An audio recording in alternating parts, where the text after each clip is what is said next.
되는 것 같아요. 여러분, 우리가 화, 수, 목, 금 4일을 하잖아요. 주일은 주일이니까. 근데 그 4일도 다 참석하기가 쉽지 않아요. 그러니까 그렇게 우리에게 많은 또 어려움도 있게 되는 것이죠. 자, 오늘은 여러분이 환경을 정복할 것인가 아니면 환경을 발목을 잡힐 것인가, 그것입니다. 성도님들, 여러분들 왜 많은 종교 중에서 기독교를 택하셨습니까? 왜 많은 종교 중에서 나는 왜 교인이 되어 있을까? 근데 이 철학자들이 분석을 해보면요, 기독교보단 불교가 훨씬 더 매력적인 종교라 그래요. 우리가 이렇게 절에 가거나 또 중들을 보면 죄송합니다. 스님들을 보면 좀 이렇게 좀 경건하고 그런 게 보이잖아요. 굉장히 매력적이라는 거예요. 그리고 그들이 말하는 경전이나 이런 걸 듣고 있으면 다 이해가 되기도 하고. 또 여러분, 이 천주교나 또 이 이슬람교는 얼마나 열심히 대단합니까? 우린 그런 열심도 없지요. 그런데 저와 여러분은 지금 왜 기독교를 택했습니까? 그리고 왜 많은 신 중에서 왜 꼭 하나님이셔야 했습니까? 그런 질문을 여러분들이 많이 받아보진 않으셨을 거예요. 저처럼 모태신앙이 아닌 성도님이라면 반드시 하나님을 만나게 된 그 포인트가 있을 것입니다. 여러분들 반드시 그 지점이 있잖아요. 여러분 어떻게 하나님을 만나셨는지 그것이 참 궁금합니다. 어떻게 여러분들이 하나님을 만나게 됐는지. 바울처럼 만나셨을까? 아니면 베드로처럼 부르심을 받았을까? 아마 성도님들도 그런 과정을 거쳐서 하나님을 만나게 되셨을 것이에요. 여러분, 그렇다면 제가 한 가지 여쭙고 싶은 질문이 있어요. 그렇다면 그 감격과 기쁨을 계속해서 유지하고 계십니까? 주님을 처음 만났을 때, 하나님을 처음 만났을 때 그 감격과 기쁨을 계속 유지하고 있습니까? 아니면 매일같이 변화되어 성숙되고 있습니까? 그럼 여러분에게 제가 또 다른 질문을 한번 드려보고 싶어요. 성도님들, 예수님 믿기 전과 믿은 후는 달라져야 한다고 생각하십니까? 달라지는 게 맞습니까? 거듭나기 전과 거듭난 후는 달라야 한다고 생각하십니까? 은혜 받기 전과 은혜 받은 후는 달라져야 합니까? 여러분 어떻게 생각하십니까? 달라지는 게 맞습니까? 예수님이라는 분을 놓고 볼 때 달라지는 게 맞아요. 똑같으면 예수님이 우리 가운데 영접한 게 아니죠. 분명한 건 믿기 전과 믿은 후가 달라야 돼요. 은혜 받기 전과 은혜 받은 후가 달라야 돼요. 거듭나기 전과 거듭난 후는 달라져야 합니다.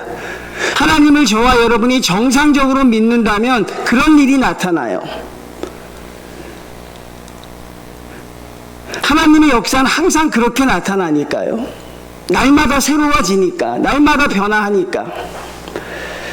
여러분, 그런 삶을 살고 있느냐 묻는 것입니다. 매일같이 여러분 성숙되고 있습니까? 하나님의 은혜로 매일같이 우리가 변화되고 있느냐 하는 것입니다.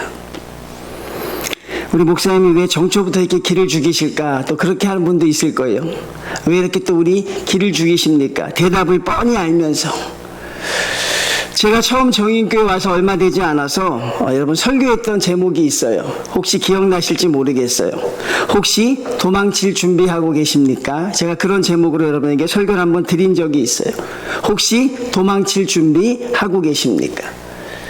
그런 성도들이라면 아마 이 예수를 믿는 감격과 기쁨을 느끼지 못하겠죠. 하나님은 도망치는 성도와는 일하지 않으시니까. 하나님은 도망갈 준비를 하는 성도와는 함께 하시지 않으니까. 더 나아가서 하나님은 도망치는 교회와도 일하지 않으시니까. 결국 무엇입니까, 여러분? 우리가 하나님 앞에 어떻게 서느냐 하는 것이 가장 중요한 것이에요. 여러분, 우리가 기도하는 이유는 단 한 가지밖에 없습니다. 우리가 부족하고 연약하기 때문에 하나님 앞에, 하나님 우리 바지가랑이도 붙잡는 거예요. 하나님 도와주십시오. 내가 내 힘으로 살아봤는데 안 됩니다. 내가 내 계획대로 살아봤는데 할 수 없습니다라고 주님 앞에 우리가 첫 해를 시작할 때 그렇게 하는 것이에요. 그러면 하나님이 혹시 우리를 도와주시지 않을까? 하나님이 우리와 함께 하시지 않을까? 우리가 그런 하나님을 기대하는 것입니다. 그러면 여러분, 하나님은 여러분을 쳐다봐 주실 것이에요. 그렇죠? 그러면 여러분, 우리도 변해야 하는 부분들이 있습니다. 여러분, 제가 가장 싫어하는 말 중에 하나가 무엇이냐면 사람은 변하지 않는다는 거예요. 그 말을 저는 참 싫어했습니다. 사람은 변하지 않는다. 믿는 사람이나 믿지 않는 사람이나 그 말을 참 많이 하더라고요. 사람은 변하지 않아. 사람은 고쳐서 쓰는 게 아니야. 저 사람이 지금은 저러지만 언젠가 아마 자기 성격이 나올 거야. 사람은 변하지 않는다. 여러분도 아마 그 말을 한 번은 해보시거나 또한 아마 듣는 대상이 되셨을 수도 있을 것이에요. 사람은 변하지 않는다. 여러분도 그 말에 동의하십니까? 사람은 변하지 않습니까? 동의하십니까? 동의하지 않습니까? 동의하지 않다면 여러분은 변하셨습니까? 여러분 지금 변하고 있습니까? 그러니까 우리가 그 말 앞에 참 사람은 변하지 않는다는 것이죠. 근데 저는 그럴 때마다 어떤 목회자로서 작은 절망감을 많이 느꼈어요. 주님의 복음이 왜 사람을 변화시키지 못할까? 주님의 복음이 왜 우리를 변화시키지 못할까? 예수님이라면 능히 그게 가능한 것인데 하나님이 그것을 못하신다면 정말 내가 하나님을 하나님으로 믿어도 되는 것일까? 조금 교만한 말씀이지만 그런 생각을 많이 했어요. 저 사람 하나도 바꾸지 못하는 하나님이라고 한다면 참 우리의 믿음이 약하다는 생각을 해요. 여러분, 우리가 사람은 변하지 않는다는 말, 이게 참 우리를 가슴 아프게 하지만 제가 목회 현장을 보면서 그 말에 조금씩 수긍하기 시작했어요. 아, 사람은 변하지 않는구나. 사람은 변하지 않는구나. 그 말을 참 싫어했거든요. 그런데 목회 현장, 교회 현장에서 제가 벌써 20년 넘게 있었잖아요. 근데 제가 그 말을 고개가 조금씩 끄덕거려지는 거예요. 사람은 정말 변하지 않는구나. 뭐 사람을 멀리 찾을 것이 무엇이 있겠습니까? 내가 잘 변하지 않으니까요. 그럼 변하지 않는 우리가 어떻게 살아야 됩니까? 그냥 변하지 않으니까 그렇게 살아야 할 것입니까? 여러분, 그래도 우리가 변하려고 노력은 해야 될까요? 내가 변해야 우리가 살아갈 수 있으니까. 또 우리에게 여러분, 많은 것이 중요한 것이 아니에요. 여러분, 많은 것을 할 필요가 없다고 제가 여러분에게 그러잖아요. 딱 한 가지만 하시면 돼요. 여러분, 교회를 바꾸려고 하실 필요 없어요. 여러분, 가족들을 바꾸려고 할 필요 없어. 이 나라를 바꿀 생각은 더더욱 하지 마십시오. 우리가 할 수 있는, 집중할 수 있는 딱 한 가지는 바로 내가 바뀌면 되는 거죠. 옛날에 그런 광고 카피도 있었잖아요. 내가 변하면 세상이 변한다. 결국은 나를 바꿔낼 수 있느냐의 문제예요. 오늘 본문의 말씀 볼까요? 제가 말씀을 쉽게 해석해 드릴게요. 어리석다는 것입니다. 어떤 사람들이 예수 그리스도께서 십자가에 못 박히신 것을 보고도 세상에 꾀임에 사는 사람들아, 어리석도다. 이걸 어떻게 설명하면 좋을까?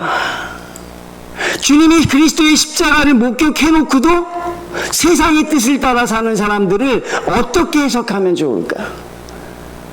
하나님의 성도임에도 분명한데 세상의 뜻대로 살아가는 사람들을 우리는 어떻게 해석하고 살아갈까? 이걸 여러분 대변하는 기가 막힌 말이 있어요. 성도들의 아주 언제도 해도 좋은 변명이 있어요. 제가 가르쳐 드릴게요, 여러분. 잘 안 가르쳐 드리는데, 육신이 약합니다 하면 돼요. 그러면 다 해결이 돼요. 내가 육신이 약합니다.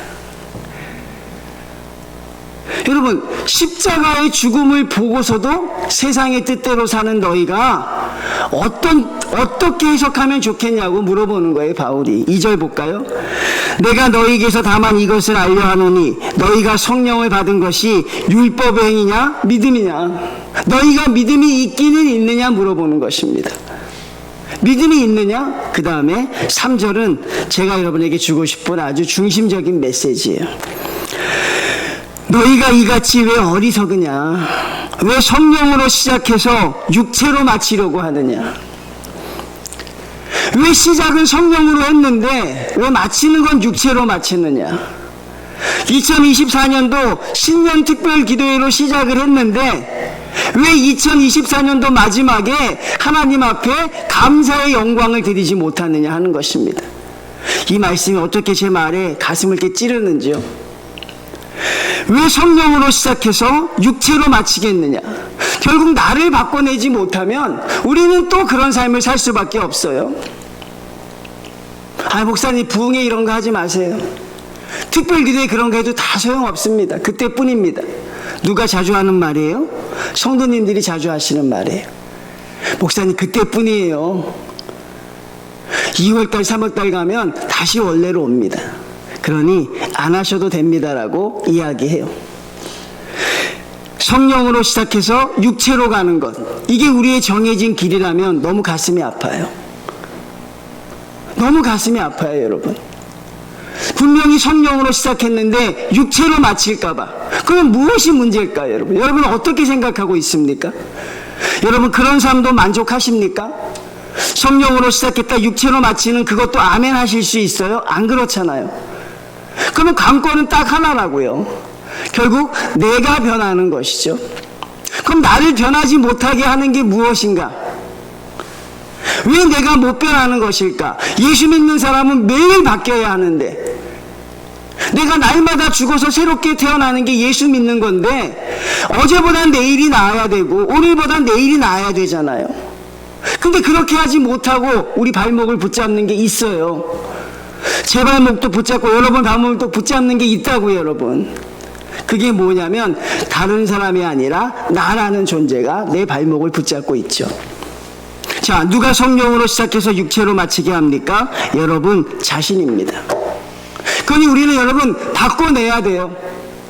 빠를수록 좋습니다. 이 신년 기도회 마치는 날까지 바꾸면 더 좋겠어요. 나를 바꿔내면 우리는 성령으로 시작해서 성령으로 마칠 수 있어요. 왜 사람이 변하지 않는다는 그런 말을 우리가 들어야 할까요? 왜 저 사람은 변하지 않을까? 목사님 말하지 마세요. 안 변하니까. 아무리 예비 시장이 그렇게 말해도 바뀌지 않습니다라는 우리가 왜 그런 오명을 쓰고 살아야 할까? 근데 그런 오명이 억울한 게 아니에요, 저는. 우리가 정인교회가 성령으로 시작해서 또 육체로 마칠까봐. 언제부턴가 우리도 목사님 이제 신년기도회 안 하셔도 됩니다. 그런 말을 하게 될까봐 그게 사실 두려운 거죠. 하나님에 대한 어떤 기대감도 갖지 못할까봐. 하나님이 내 인생의 주관자가 되시면 내 인생이 어떨까라는 감격도 하지 못할까봐 사실 그게 두려워서 저는 여러분 저를 바꿔내고 싶어요. 좀 바뀌었으면 좋겠습니다. 제가 여러분에게 한번 간증 비슷하게 얘기했죠. 무엇을 하든지 조금 더 하자. 제가 과거의 나를 보면서 제가 생각했던 건 내가 무엇을 하든지 조금 더 해보자. 1시간 기도했다면 2시간 기도해보자. 성경 10장을 읽었다면 11장을 읽어보자. 무엇이든 조금 더 해서 나를 바꾸고 싶은 것이죠. 여러분이 바뀌어야 성령으로 시작해서 육체로 끝나지 않아요. 영국의 생물학자가 있는데 그 사람이 하는 말이 아주 가관이에요. 인간의 유전자는 바꿀 수 없다. 내가 무엇을 하고 싶어서 되는 것이 아니라 좋은 유전자를 가지고 태어나면 성공하고 나쁜 유전자를 가지고 태어나면 실패한다. 이것은 예외 없는 법칙이다. 그러니 결국 내가 어떤 유전자를 가지고 살아가느냐, 그걸 중요하다고 말하는 학자들이 있어요. 우리는 그 말에 전혀 공감할 수가 없어요. 그렇죠? 태어날 때부터 사람이 정해져 있다는 거예요. 부모를 잘 만난 사람은 좋은 유전자를 받아서 그게 성공이 보장되는 것이고, 유전자가 좋지 못한 부모를 만난 사람들은 실패하게 된다는 것이죠. 성도님들, 우리는 그 말 앞에 참 무거운 벽을 느껴. 이게 뭐냐면요, 그만큼 사람이 바뀌기가 어렵다는 거예요. 예수님도, 여러분 정말 우리가 죄송하지만 주님도 살아계셔서는 제자들을 못 바꿨어요. 주님도 살아생전엔 제자들을 못 바꿨어요. 결국 제자들을 바꿔낸 건 주님의 죽음과 부활이었어요. 자, 사람이 바뀌는 게 그렇게 어렵다면, 사람이 변화되는 게 그렇게 어렵다면 우린 여러분 한번 진지하게 생각해 볼 필요가 있습니다. 근데 여러분에게 제가 좀 희망을 좀 드릴까 해요. 여러분, 우리 갈라디아서 3장 13절 한번 보겠습니다. 갈라디아서 3장 13절 제가 읽을게요. 여러분 눈으로 따라오세요. 그리스도께서 우리를 위하여 저주를 받은 바 되사 율법의 저주에서 우리를 속량하셨으니, 우리의 모든 저주를 예수 그리스도께서 대신 가져가셨다는 거예요. 그러니까 우린 여러분 이제 어느 족보에 우리가 편입된 사람이에요? 그렇죠. 여러분 이걸 기억하시면 돼요. 우리 이제 예수님이 우리 모든 저주를 가져가셔서 우리 예수님의 족보에 편입된 사람이 된 거죠. 그러니 우리는 변할 수 있다는 거야, 여러분. 왜? 주님의 유전자를 물려받았기 때문에. 우린 주님의 자녀이기 때문에 얼마든지 변할 수 있다는 것입니다. 하나님이 시키는 대로 하기만 하면. 사람은 안 변하는 게 아닙니다, 여러분. 여러분 자신은 안 바뀌죠. 이 박주영이라는 사람은 안 바뀌지만 박주영 목사는 바뀔 수가 있어요. 믿습니까? 여러분 이름 석자는 안 바꾸지만 뒤에 있는 그게 바뀌어버려요, 여러분. 믿는 자에게는 능치 못함이 없느니라 성도들의 슬로건입니다. 내게 능력 주시는 자 안에서 내가 모든 것을 할 수 있느니라. 그래서 무엇을 하셨습니까, 여러분? 그래서 여러분 뭘 하셨습니까? 믿는 자에게 능치 못함이 없어서 뭘 하셨어요? 내게 능력 주시는 자에서 모든 걸 할 수 있는데 뭘 하셨냐고 묻고 있는 거예요. 아무것도 한 게 없잖아요. 왜? 내가 안 바뀌니까 할 수가 없죠. 여러분, 여러분이 넘어서고 싶은 환경의 벽은 무엇입니까? 여러분을 꼼짝달싹 못하게 하는 그게 무엇일까요, 여러분? 제가 이렇게 표현하고 싶어요. 아직까지 한 번도 이겨보지 못한, 아직까지 한 번도 승리해보지 못한 여러분의 유혹은 무엇입니까? 백전백패인 것 같은 여러분, 강력한 여러분, 환경이 뭐냐는 거 여러분에게 제가 묻고 있는 거죠. 제가 2000년도 초반에 2000년도 2001년도에 목동에서 제가 부목사를 했었어요. 그때 학생회를 제가 맡아서 했는데 그 학생들한테 제가 그런 이야기를 했어요. 내 소원을 좀 너희가 들어주면 좋겠다. 그래서 그 아이들이 목사님 소원이 뭡니까? 내가 하는 동안만은 이 교회가 학원을 한번 이겨보고 싶다. 왜냐하면 교회가 늘 학원한테 졌거든요. 뭐 특별 가회 있다면 주일이고 뭐가 없이 다 가더라고요. 목동이 그때 한창 학원 붐일 때라 막 장로님도 와갖고 나한테 몰려가서 우리 애 좀 빼달라 그러고 막 그랬어요. 근데 제가 그랬어요. 한 번이라도 좋으니까 교회가 한번 학원을 이겨보고 싶다. 근데 아이들이 제 말에 반응을 보이기 시작했어요. 애들이 똑같은 것이 있어도 다 교회로 오기 시작합니다. 똑같이 특강이 있고 교회 예배가 있어도 아이들이 교회로 오기 시작했어요. 물론 1년만 그랬다 그래요. 물론 학부모들의 항의도 엄청나게 많이 받았어요. 목사님 성경만 가르치십시오. 근데 제가 그랬어요. 한번 이겨보고 싶다. 여러분, 나를 막 누르고 있는 환경을 나도 한번 이겨보고 싶은 거죠. 매일 넘어지는 그 지점에서 한번 서보고 싶은 거. 여러분은 그런 열정이 없습니까? 많은 성도들이 바뀌지 않는 환경, 도무지 무너지지 않을 철옹성 같은 거대한 벽이라는 환경 앞에 절망하고 있어요. 저는 여러분들에게 이 환경을, 외적인 환경을 얘기하고 싶은 게 아니에요. 저는 여러분의 내적인 환경을 이야기하고 싶어요. 외적인 어려움은 여러분 있지만 이건 우리가 할 수 있는 게 아니더라고요. 내가 할 수 있는 게 아니더라고요, 여러분. 외적인 환경은. 이건 여러분 하나님 앞에 우리가 기도할 수밖에 없는 거더라고요. 대표적인 게 교회의 부흥도 마찬가지입니다. 우리가 할 수 있는 게 아닙니다. 하나님이 해주셔야 가능한 거죠. 부흥하는 교회는 왜 부흥할까요? 성도들이 아마 하나님 앞에 간절히 기도해서 그런 것일 것입니다. 결국 우리가 할 수 있는 건 그게 아니죠. 경제적인 문제, 자녀의 문제, 직장의 문제, 관계의 문제는 우리에게 숨막힘을 제공하는 환경입니다. 주님께 나아가기 어렵게 만드는 환경이지만 그건 내가 어떻게 할 수 없는 거예요. 그거는 하나님이 도와주셔야 가능한 거예요.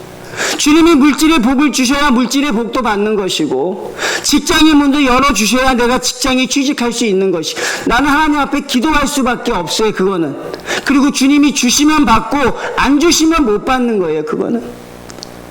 근데 정말 중요한 거는, 제가 여러분 짧은 목회 생활 보면서 정말 중요한 건 바로 이 내적인 장애물, 내적인 환경이죠. 성령으로 시작했다, 이제는 육체로 마치겠느냐. 결국 극복하지 못하면, 바꾸어내지 못하면 우리는 또 실패하는 인생을 살 수밖에 없죠. 내적인 환경이 무엇입니까? 여러분, 바로 다른 두 단어로 따지면 이 상처입니다. 상처. 많은 성도들이 이 상처의 문제로 너무나도 힘들어하고 있죠. 표현을 안 할 뿐이죠. 결국 하나님을 믿는 성도들은 다 마음에 상처들이 있더라고요. 영적인 그런 교류 때문에 그런 것 같아요. 기독교 심리학에서는 여러분, 이 소위 우리가 말하는 상처를요 아주 비중 있게 다룹니다. 교회에서는 상처받았다고 하면 예전에 뭐라 그랬어요? 기도해 그랬어요. 듣지도 않습니다. 기도하면 돼. 근데 여러분, 기독교 심리학이라는 과목에선 이 성도들의 상처를요 아주 비중 있게 다뤄줘요. 성도들과 대화하다 보면 대다수의 성도들이 예외 없이 크고 작은 상처의 아픔들이 있습니다. 여러분, 하나님의 성도로 살아가기 위해서 가장 먼저 우리가 해야 할 수 있는 것이 있어요. 해야 되는 것이 무엇이냐면 내 안에 상처가 치유돼야 돼요. 내 안에 상한 감정이 치유돼야 합니다. 왜 그런 줄 아십니까, 여러분? 상처를 받으면요, 그 상처에 대한 보상을 하려고 남에게 보복하려는 나쁜 성향이 있다는 거예요. 내 상처를 보상받으려고 남에게 보복을 하려는 나쁜 경향들이 생긴다는 것이죠. 그러니까 그 상처 때문에 사람들을 무는 거예요. 그 사람 본질이 잘못된 게 아닙니다. 그 상처 때문에 자기를 보호하기 위해서, 아니면 보상 심리 때문에 그렇게 한다는 것이에요. 저도 제가 별로 상처가 없는 사람이라고 생각했어요. 나는 상처가 뭔지도 모르고 그냥 상처가 없는 사람이라고 생각했는데, 곰곰이 생각해 보니 나도 상처가 참 많은 사람이더라고요. 저도 상처가 참 많더라고요. 뭐 그렇겠죠, 여러분? 목회를 한 20년 넘게 했으니 상처가 없을 리 없죠. 그러니까 아주 무지했던 거예요, 저에 대해서. 이 상처가 영성으로 커버되고 믿음으로 커버되는 줄 알았는데 그렇지 않죠. 아픈 상처는 치유돼야 합니다, 여러분. 상처하면 대표적으로 떠오르는 인물이 요셉이에요. 요셉을 통해서 우리가 이 상처받는 방법을 배울 수가 있어요. 요셉의 인생을 한번 돌아보겠습니다. 가장 가까운 형제들에게 말할 수 없는 큰 상처를 입었어요.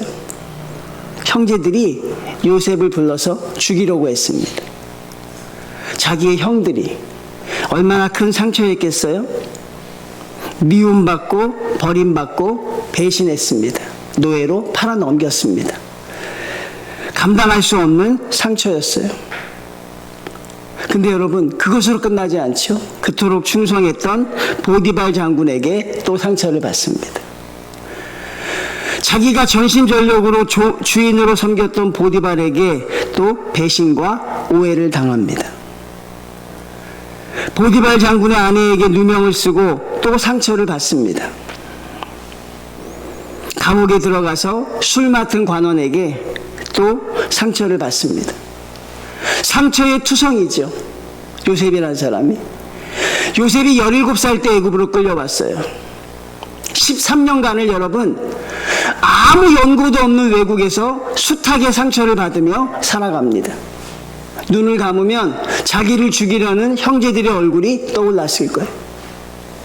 눈만 감으면 자기를 죽이려고 했던 형들의 그 꿈 때문에 정상적인 생활을 하지 못했을 것입니다. 여러분, 그 요셉의 상처가 여러분 어떻게 요셉이 극복했는지 우리는 그걸 배우면 우리도 극복할 수 있는 것이죠. 요셉이 그렇게 바뀌었다면 우리도 그 포인트를 찾으면 할 수 있다는 것입니다.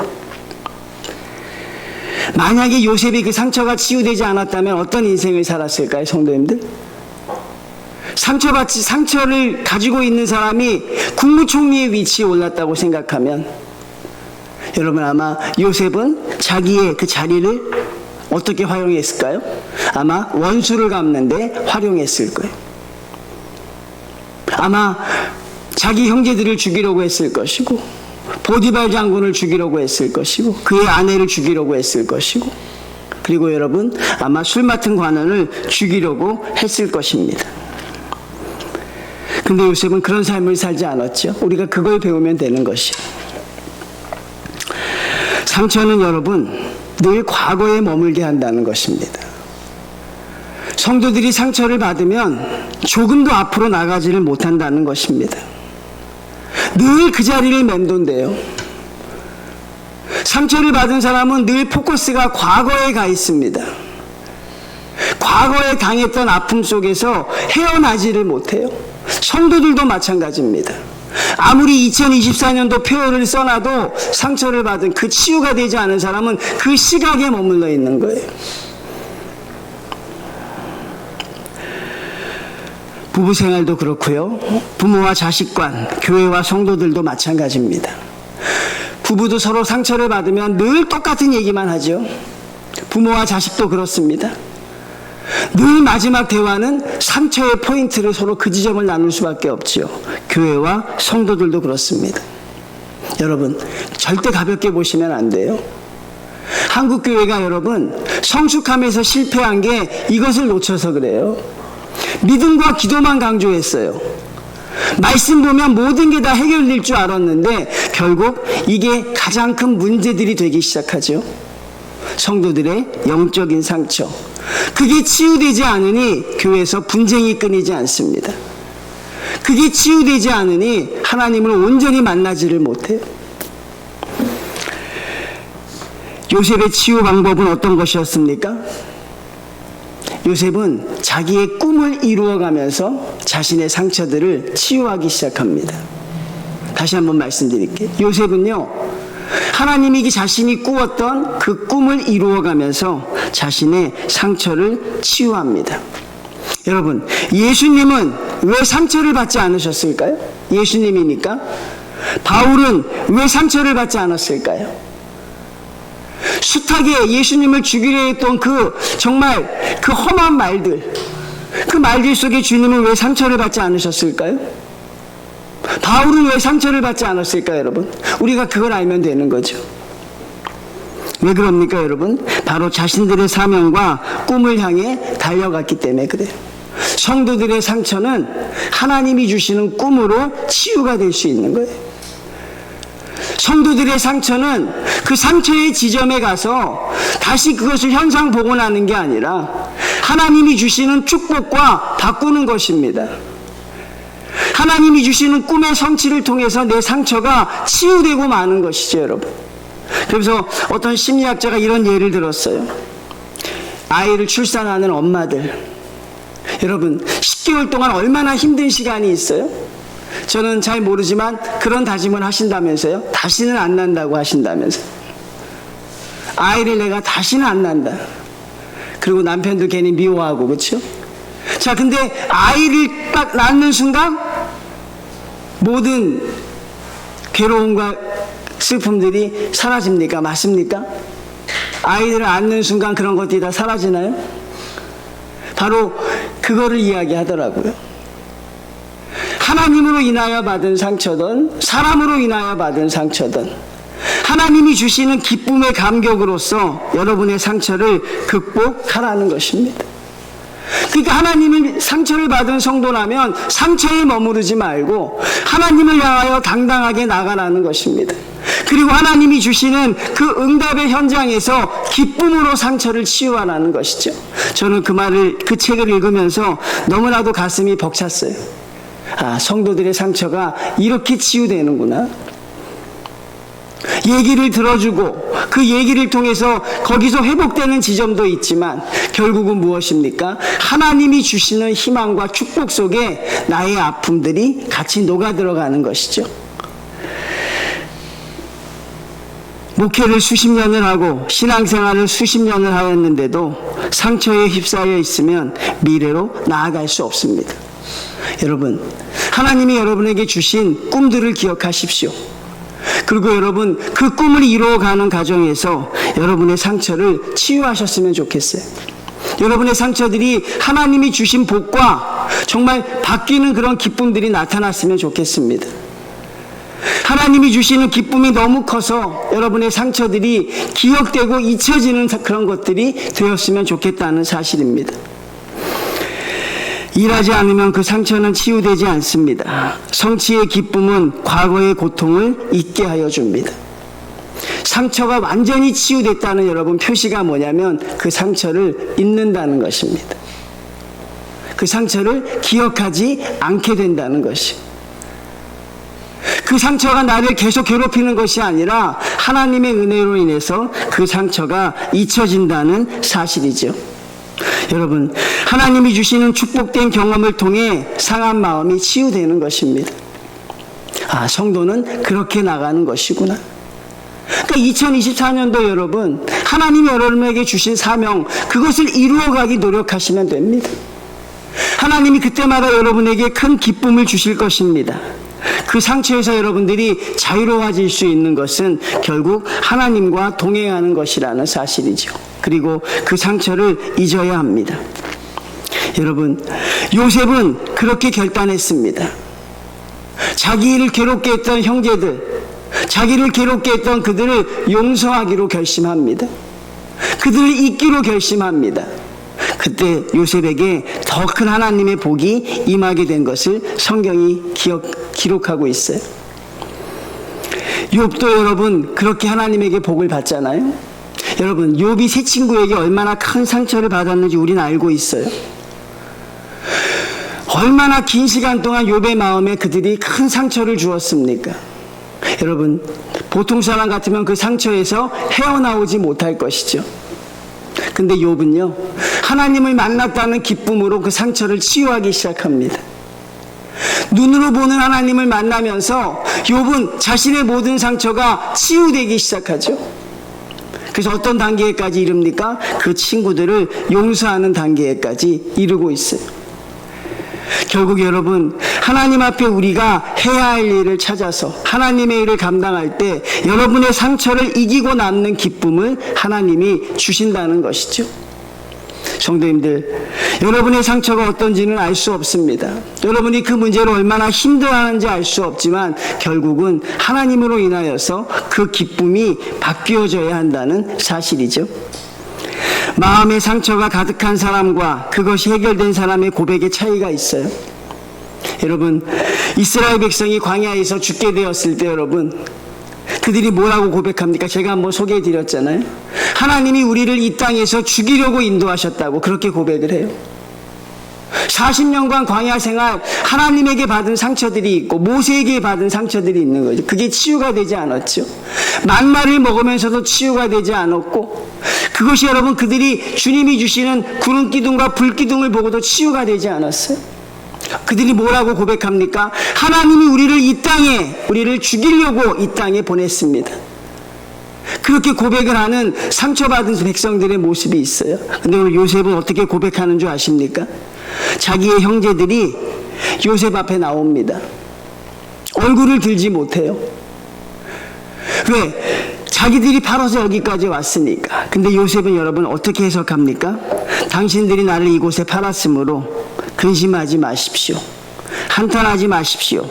하나님이 여러분들을 구원하시기 위하여 나를 먼저 보내셨습니다. 여러분, 그런 고백을 하는 성도가 돼야죠. 어떤 상처와 어떤 아픔도 요셉의 발목을 붙잡지 못했습니다. 결국 무엇입니까? 하나님의 영광을 돌리는 성도가 되었다는 사실이죠. 성도님들, 여러분의 상한 심령들이 이 주님의 은혜로 다 치유됐으면 좋겠습니다. 여러분의 발목들을 붙잡지 않으셨으면 좋겠어요. 그것으로 인하여 더 이상 여러분들이 힘들지 않으셨으면 좋겠습니다. 근데 우리가 그동안 잘못 생각했던 거예요. 그 문제를 통해서 무엇인가 해결하려고 하였는데 성도의 상처는 하나님의 은혜로 극복하는 거더라. 성도의 상처는 하나님이 주시는 기쁨으로 극복하는 거더라. 저도 여러분 말씀을 준비하면서 처음 알았어요. 하나님이 주시는 기쁨으로 극복해야 되는 것입니다. 그러니 늘 기쁘셔야 돼요. 늘 하나님으로 감사하셔야 됩니다, 여러분. 그 문제 때문에 한 치 앞도 나가지 못하는 성도가 제발 되지 않기를 바랍니다. 그 문제 때문에 아무것도 못하는 성도가 되지 마십시오. 그 문제에 넘어 있는 하나님을 보셨으면 좋겠습니다. 그리고 하나님 앞에 여러분들이 집중할 때 여러분의 상처가 치유되는 놀라운 역사가 나타나게 될 줄로 믿습니다. 어떤 이는 그렇게 살아갈까봐 그게 참 두려운 것입니다.